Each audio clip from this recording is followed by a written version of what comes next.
Hi, y'all. I'm Obscure Girl. I like movies. I like weird movies. I like weird, trippy, obscure movies that I feel like no one has seen or is talking about. Whether that be because they're just old, or the marketing was bad, or you're like, I think that was a fever dream I had when I was 5. I'm here to tell you, it wasn't. Let's talk about it. And in that same vein, I love trippy, weird TV shows just as much as I love movies. I, again, a lot of the shows that end up being my favorites are ones that either people haven't heard of, or they just haven't watched it, or it didn't get the fair shot that I feel like it deserved. Or in one case, it is kind of popular and talked about, but not to the extent that I feel it deserves because of how passionate I am about it. So I wanted to take today and give you my top 10 most underrated TV shows. I think if you are a fan of this channel, then these are the kind of shows that you might also get into. It's just, I want to talk about TV shows that I don't think got a fair shot, or that I feel just deserve a little bit more. A little bit more love, a little bit more attention, a little bit more conversation. Not a little less conversation, a little more action. Anyway, leaving the Elvis aside, I just want to talk about TV today. So, here are my personal, not scientific, not by committee, my top 10 most underrated TV shows. Let's just get into it. Number 10, Jonathan Strange and Mr. Norrell. Yeah, I saw this years ago with one of my old roommates, and she was very much like, yeah, this show is fantastic. I think you'd really like it. And she was right. It is a mini series. It was limited run. It was 1 season, 7 episodes. I also have the book that it's based on, and it is like this thick. It is a thick boy. But the show is actually really, really interesting and intriguing. This is about 2 rival magicians that are both trying to save England during the Napoleonic Wars in some kind of like alternate history where magic was known and was acknowledged. If you know anything about like D&D or Pathfinder dynamics, it's very much like the wizard versus the sorcerer, where one is very like, oh, I had to learn this magic and I had to read up on it, and my magic comes from books and scrolls. And the other one who's like, well, I have this natural talent and I can just do it, so I'm just going to do it kind of mentality. And so they very much do not mesh. As much as one of them does want to just collaborate and work together to save the world, the other one is very like trying to gatekeep. However, throughout all of this that is going on, there is also a mysterious fae figure known only as the Gentleman, who is weaving in and out through the behind the scenes of this, who has plans of his own, and also a mysterious figure that is like borderline deity-esque, and is also, waiting in the wings to kind of pounce into this new world of magic. So, it was a really cool show. There was a lot of twists and turns, a lot of subplots, but I genuinely enjoyed it. And I think if you're into witchcraft and wizardry, and they're longer episodes, so it's not like a quick watch. But I mean, you could take a weekend and just knock it out. I highly recommend Jonathan Strange and Mr. Norrell. Number 9, The Haunting of Hill House. Yeah, remember when I said one of these shows is definitely going to be popular, but not popular enough for me? It's this one. This is what I'm talking about. Because I know The Haunting of Hill House definitely has a following as it is. It is a Mike Flanagan masterpiece on Netflix. It is, again, 1 season, 10 episodes. But I don't care if this got to Marvel level of attention. That would be the closest thing to satisfactory for me. This show is perfect. If you don't know, this is the show that is based off of the Shirley Jackson novel of the same name. It is also, it was the 1957, 1959 black and white movie, The Haunting, and then the 1999 remake with Catherine Zeta-Jones and Owen Wilson. And this is probably my favorite adaptation out of all of them. I know the original was the closest to the book, which, I do own, I have read. But this is definitely taking it into a more modern day spin. But most importantly, and I will be doing a deep dive in this some point, probably in October, but This perfectly goes into grief and sums up what happens to a family when a member of that immediate family passes away, and how devastating that can be, how much it can mess with your family dynamics, how much it can just confuse and just shake up people. And in this one, the main characters are all siblings. They are 5 siblings. They are the Crane family. And when they were younger, they lived in this gigantic haunted house known as Hill House. And their parents were just meaning to flip it for a summer, but the place was so haunted and so crazy and so twisted and messed up that it ended up with the mother potentially committing suicide, also potentially something more nefarious had happened. But that messed up the whole family to the point where the dad lost custody of the kids, and they are all just very messed up and resentful in their own ways. Also, what's really very fantastic about this show is that each of the kids represents one of the different stages of grief, which is absolutely beautiful. And I'm not going to get too much into it right now because this is only number 9 on this list. But oh my God, this movie is a masterpiece. I watch it at least once a year because it just means everything to me. And, you know, the rest is confetti. That's where that came from, in case you didn't know. Number 8. The Curious Creations of Christine McConnell.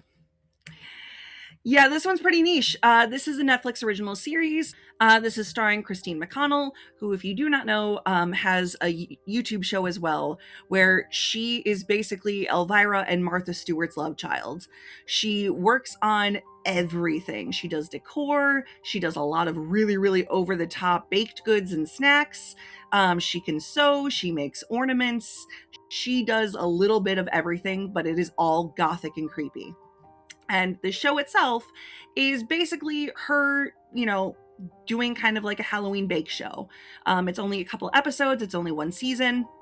But the really fun thing about the show as well, on top of her making these completely over the top creations, one of them being a cake replica of her house, which she even admits, this is pedantic and no one needs this, but this is fun. But she also has creatures that live with her in her house that she has kind of taken and adopted that were made at the Jim Henson Creature Shop.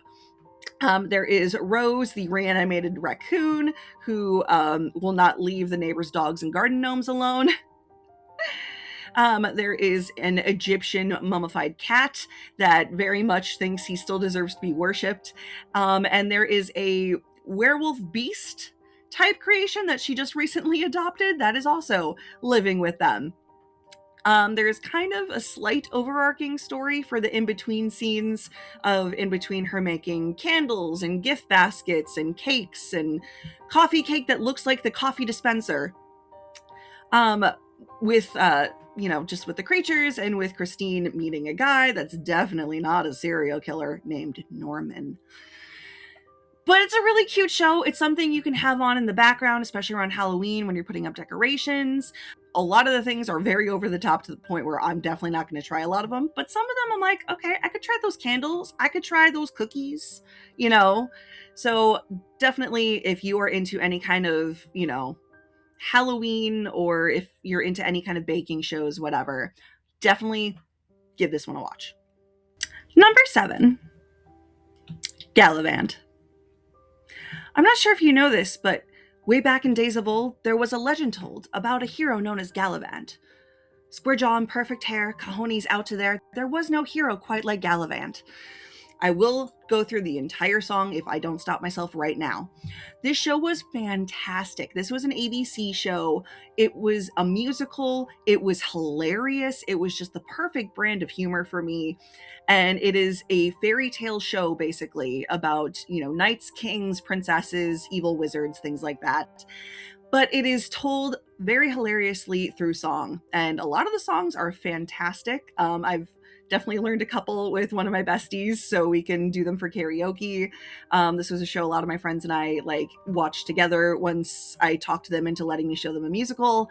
And so it was always a fun time to hang out with friends and watch it. This is the story of a hero known as Gallivant, who is just the knight of all knights, and he was madly in love with this woman Madalena, who is this peasant girl. Until one day, an evil king from a neighboring kingdom shows up and kidnaps Madalena to become his queen. So Gallivant goes to save her and rule the day, and love conquers all. Except at that point, Madalena had gotten quite used to being, the queen. And so decides she's going to ditch Gallivant, marry the king, and just live happily ever after in her castle. To which Gallivant does not handle it very well. And years later, he just becomes the shell of himself. He's a bum. He's got, beer gut. He's frequenting the local taverns in open to close. And a Princess Isabella shows up one day looking for the hero Gallivant to help save her people. And she claims that she had overheard Queen Madalena saying that she's so sorry, Gal, she made a mistake. So this kind of winds up Gallivant back into wanting to be the hero again. He has to get back into shape. He has to work with Isabella and his squire, who just wants to be a hero squire, mostly is just there for getting Gallivant to and from the tavern. And hilarity ensues, and quests and music and really hilarious side plots. This was 2 seasons long. It should have been at least 3. And oh my god, I love it. The characters are freaking hilarious, and it is such a great show. Number 6, Muppets Mayhem.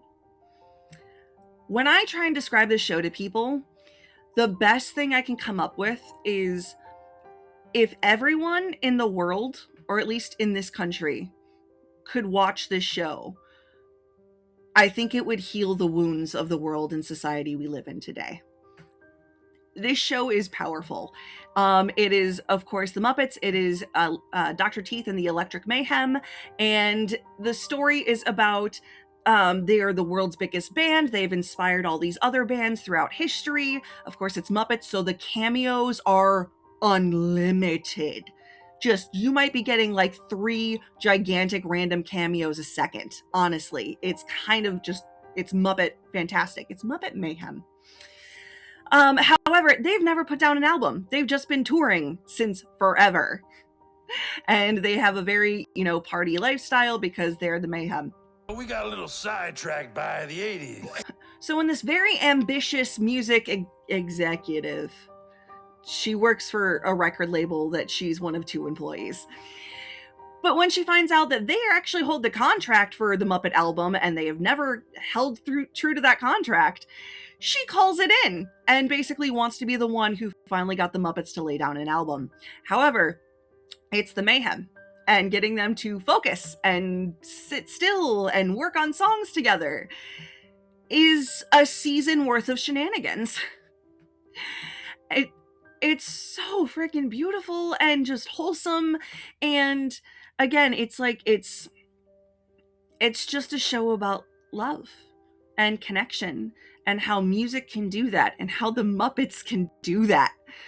And I'm not going to get emotional, but I kind of am, because I genuinely believe that this show, if it had gotten more popular when it first came out, could have healed a lot of us and could be the common ground that this country needs to be like, okay, I disagree with you on this, this, and this, and this, but animal, right? So yeah, that is Muppet Mayhem. I'm very passionate about the show, and I genuinely think everyone should watch it because, just have a therapist on standby maybe, or just a car ride with the windows down blasting the soundtrack ready. Number 5, Dropout TV. Just in general, just Dropout TV. In case you don't know, formerly known as College Humor, it now became Dropout and is now its own streaming service that is full of nerdy game shows. Particularly the ones I wanted to talk about. My favorite is Actually, which is a nerdy game show of corrections where they give you a series of statements and one thing in that statement is wrong, and it is all about popular fandoms, video games, comic books, movies, series, whatever. And you have to find out the one thing that is wrong and interrupt with actually, and then Jeopardy style answer the question. I absolutely love that one. There's also Game Changer, where the game is different every episode, and you do not know the rules of the game that you are playing until you start playing it. In the last couple of seasons, it just keeps trying to outdo itself, and it's been doing pretty great in my most humble opinion.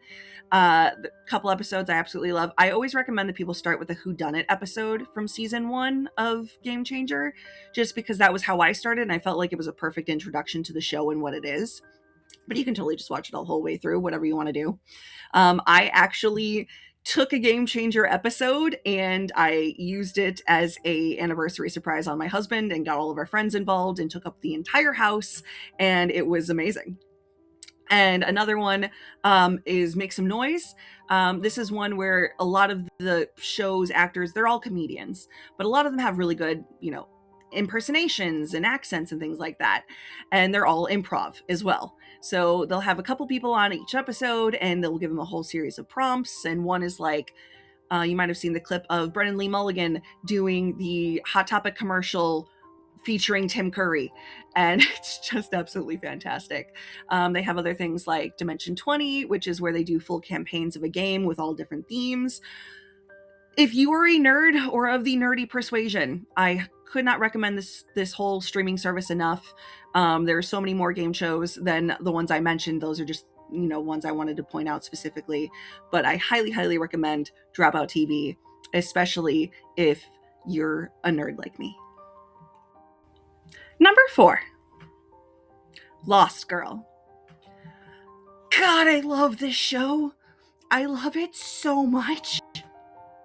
This was a sci-fi TV series and is about a girl named Bo who has been on the run most of her life. She was raised by very, very religious parents. She knew she was adopted, but didn't know by who. However, she did know that anytime she tried to do anything physical with her boyfriends, they ended up dead.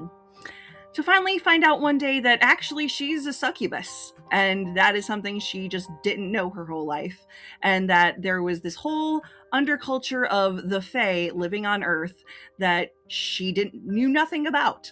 And there are the Light Fae and the Dark Fae. They have their own factions, they have their own dental, and the one thing is you have to choose a side. Well, Bo, who just found out about this yesterday, says, I don't want to be part of either one of you. I choose humans because you seem to just think that they're for food. And so she becomes kind of a paranormal private detective. I'm a private investigator who takes on the weird, freaky cases with her best friend, little sister sidekick, Kenzie, who is perfect. She might be my favorite character in any TV series of all time ever. And I will be saving the world from robot hookers. You're welcome. She's just this little gothic pickpocket and con artist, and she's amazing. And as you get to know her backstory more and more, just the more you fall in love with her, but also just how she's human, but she is the support for every single person in the show. How do succubi fight one another? Slow motion pillow fights? And I cannot gush about Kenzie enough. I really can't. There's also Dyson, who is a wolf shifter who, kind of takes Bo under his wing while also keeping her at a distance, even though she's totally falling for him and vice versa. There's also Dr. Lauren, who is a human scientist that works for the Light Fae, who helps Bo with stuff, and Bo's crushing on her too. There's also a lot of sex in this show, which, is natural considering she's a succubus. That's literally how she feeds and gets energy. So there is that aspect. It is it's a kinky, freaky, amazing little fun show. It lasted 4 seasons and I love it so much. Check out Lost Girl. Number 3. So Weird. Yeah, I've done a whole episode on this show.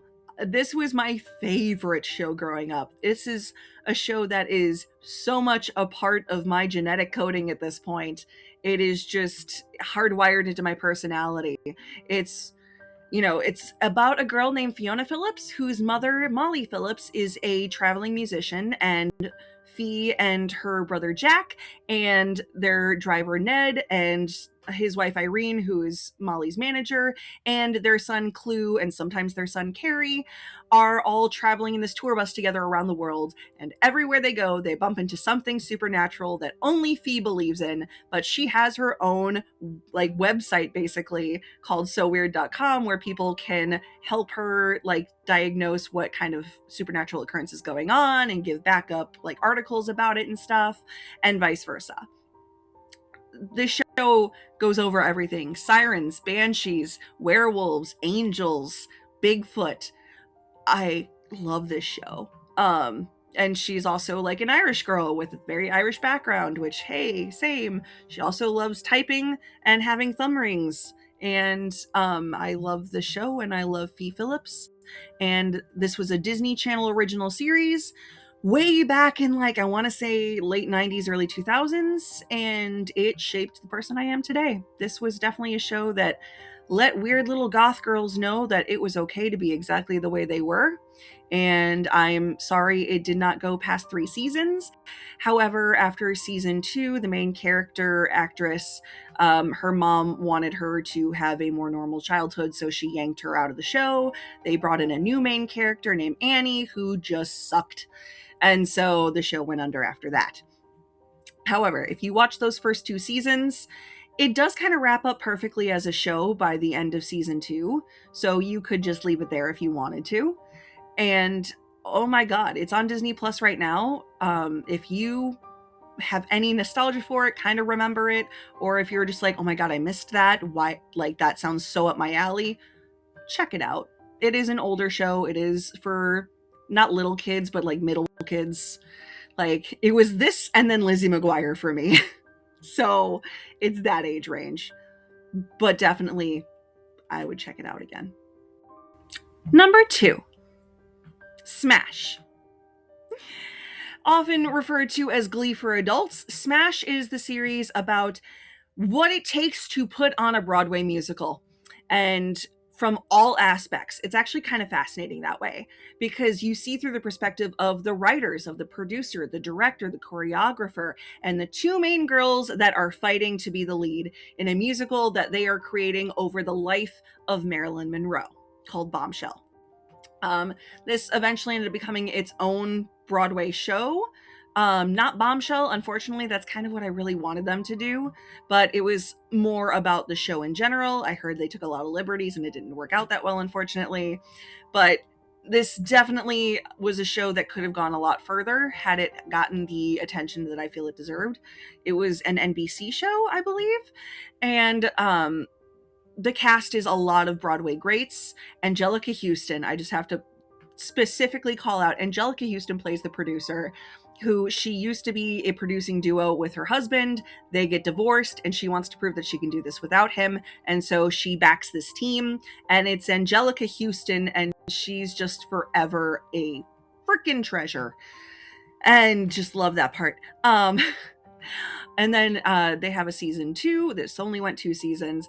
Season 2, they kind of recreate the story of Rent and how the musical Rent became its own musical. A lot of the original cast from Rent ended up being characters in the show, which was kind of beautiful. And it's just very much a love letter to Jonathan Larson and the Broadway community in general. And I freaking love this show. Team Ivy forever. So a slight little tidbit into my personal life. So I used to sing in cabaret and burlesque shows, and I was very determined that my stage name would be Ivy Quinn, partly because of Poison Ivy, Harley Quinn, but also because Ivy Lynn is Megan Hilty's character in the show, and she is an absolute inspiration. So there is that. Anyway, pleh. Absolutely, if you like musicals, if you like, big dynamic shows, Smash was great. Before revealing my number 1, here's some honorable mentions. A Discovery of Witches. This was a fantastic AMC show, and I'm putting this out here right now. This is the best book to screen adaptation of anything I have ever seen ever. I read the books in college. I thought they were fantastic. Kind of like a Twilight for adults. It was definitely a more mature book, but it had, witches and vampires and demons in it, and was a really great story. And the show was almost 100% faithful. And the casting was, again, almost 100% spot on. There's literally only one person that I wish they would have recast, and that's the main guy's mom. I had Isabella Rossellini in my head, but whatever. And it is a show about a witch who is a historian. She doesn't believe in her heritage. She gets mixed up in all these things that she doesn't understand, and this vampire kind of declares himself her champion to take care of her, even though it goes against a lot of his nature. And it is such a great show. Each season is one of the different books. There's only 3 seasons, 3 books. It was a great series. I highly recommend both the books and the series. Another one I wanted to shout out really quick is the Beetlejuice cartoon. I have mentioned on the show multiple times. It is my favorite cartoon of all time. It was back in the 90s. It is the exact relationship between Beetlejuice and Lydia that I always kind of hoped for, which is them being just best friends and that love each other and go on all these adventures and shenanigans together. It's kind of gross. It's a lot hilarious, and it's just very visually and storyline fun. And the last one I want to shout out really quick is my absolute favorite TV show of all time, Charmed. Yeah, you probably heard of Charmed. Probably. It was pretty big. Not big enough for me. I feel like it was wedged in between the 2 powerhouses that were Buffy and Supernatural. I feel like Charmed was kind of like the middle step in that big, like, Supernatural series kind of thing. But because it was sandwiched in between those 2, I feel like a lot of people are either on the Buffy side or on the Supernatural side. And I don't feel like Charmed got the love it deserved. It was 7 seasons. I have all 7 on DVD. That was one of the few things that I saved up to get, was every time a new season dropped on DVD, I would save up to buy it and then take the next day off of school so I could binge the whole series. Yeah, I like Charmed a lot, and it is beautiful. It's a story about 3 sisters that discover they are witches, and not only that, they're the most powerful witches there ever were, and they have to take out demons on a regular basis, and it's great, and I love it, and it made me cry a lot. And Charmed. But my number 1 most underrated TV show of all time, anyone that knows me probably clicked off right before this one because they know I'm already going to say Sense8. This was another one I had a full episode on, and it kills me that it's probably my least viewed episode on this channel at this point. Because again, it just feels like the show it's cursed. It's been done so dirty, but it's so perfect. This is, in my most humble opinion, a perfect series. Not to oversell it, but it is a perfect series. This was made by the Wachowski sisters. It is about a parallel species of humans known as Sense8, and they can basically be reborn in clusters of 8, and they share a mind. They can enter each other's bodies, they can see through each other's eyes, they can see next to the person. And these 8 people are basically born into a cluster, but their cluster mother ends up committing suicide before any of them actually realize what's going on, and before any of them realize that they are being hunted by a human organization that wants to harvest their brains and lobotomize them. And so the show is absolutely fantastic. It takes place in 7 different countries. No, 8. It does take place in 8 different countries because my favorite character hops between 2 countries. It is absolutely marvelous. The characters in this are beautiful, wonderful people. Even though some of them have flaws, they work through them together and grow together. And this is a show that, above all else, makes me feel not alone. This show makes me feel like the whole world is connected on some level. And I know not everyone's gonna agree the same way, but for me, that is how it makes me feel, and that is why I will watch it when I'm sad. It's gotten to the point where, my husband will walk in a room and know I'm in a bad mood and sees me watching it. He's like, "Oh, I didn't realize it was that bad." It's absolutely beautiful and heartwarming and fun. It is full of action and adventure and intrigue and mysteries, and I always tell people, like, you have to get through the first 4 episodes, because the first, like, 3.5 episodes are very much just them coming to terms with what is going on. There's so much mystery. There's so much, like, I don't understand this. And then in the 4th episode, when they start understanding it, is when you start really, for me, it becomes a part of your soul. It's an absolutely wonderful show. It had 2 seasons and a movie finale. And it did wrap it up very, very well, I have to say. I would have possibly loved for it to go longer and longer. However, unfortunately, this was one of the biggest victims of the Netflix marketing black hole. And so between that not getting the attention it deserved and it taking place in, again, like at least 8 different countries, that was a big budget. It was a really big budget. So, yeah, but it did end up wrapping up in a nice little bow. It did end very, very satisfyingly. However, I could have watched it forever. Please, if you haven't already, like, check out Sense8, check out my episode on Sense8, and for the love of all that's holy, let me know what you think, because I know a lot of people are just like, like, you know, I couldn't really get into it. But I think that's just because it was like the first couple episodes of like, okay, you have my attention, but like, what? And then once you actually know what's going on, it's like, holy crap, this is incredible. So that was my top 10 most underrated shows of all time. If there are ones on here that you disagree with, that you're just like, no, I knew about that show and I think it's where it's supposed to be. Or if you're like, I did not know about that show, must investigate. Just any option, any opinion, let me know. I very much made this so I can talk to people about it.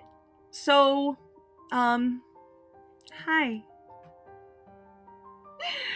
And that was my list. And if you liked this episode, pretty please like this episode. Subscribe to my channel. Check me out on Patreon. Yes, my patrons will get their own credit now. I have made multiple tiers. A big shout out to Zachary Shores in my top tier. Thank you so much. You absolutely rock.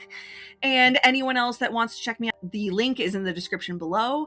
Any help I can get definitely helps this channel. I just want to start upping the quality more and more as much as I can, because I really want this to be a channel where people can connect, where people can find things that they didn't always know about, and where I can just hear other people talk about the stuff I like.